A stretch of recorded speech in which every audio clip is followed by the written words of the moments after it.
परीक्षित ने जब पूछा, महाराज मुझे विदुर जी का चरित्र सुनना है, हमें विदुर जी का चरित्र सुनाइए।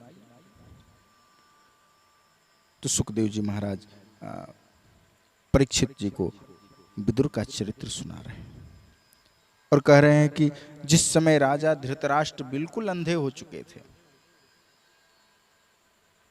अंधे तो वह बचपन से ही थे, बाहर की आंखें तो पहले से ही फूटी हुई थी, पर पुत्र के प्रेम में इतना मोह छा गया कि भीतर की आंखें भी बंद हो गई। दो ही नेत्र हैं, ज्ञान और वैराग्य के दो नेत्र होते हैं।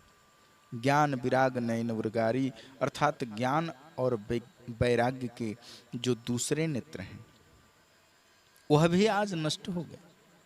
राजा धृतराष्ट्र अधर्म का पोषण कर रहे हैं, अधर्म का आश्रय ले रहे हैं, इसलिए उनके विवेक के नेत्र भी नष्ट हो गए।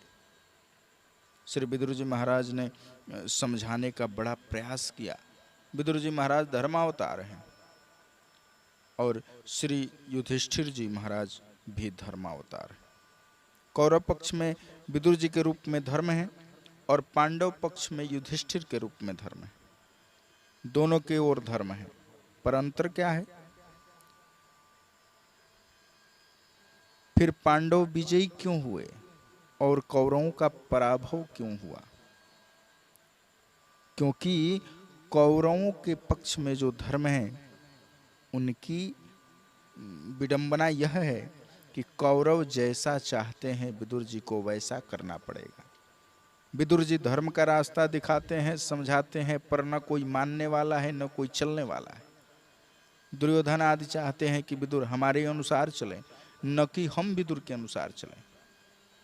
तो भैया धर्म तब हमारी रक्षा करेगा जब धर्म के अनुसार हम चलेंगे। धर्मो रक्षति रक्षितः, धर्म की पहले आप रक्षा कीजिए, तब धर्म आपकी रक्षा करेगा।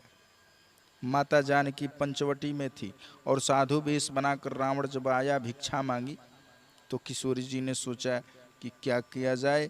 मेरे देवर जी कहकर गए हैं कि ये निश्चरों की माया समझ में नहीं आती, माँ यहाँ से बाहर मत निकलना, रेखा का उल्लंघन न करना, और ये साधु कह रहा है कि मैं बधी भिक्षा नहीं लूँगा, रेखा के बाहर आकर मुझे भिक्षा दो। यदि मैंने भिक्षा नहीं दी तो मेरा धर्म नष्ट होगा। कि गृहस्थ के घर में कोई भिक्षुक बिना कुछ लिए चला जाए? चलो मुझे तो अपने धर्म की रक्षा करनी है।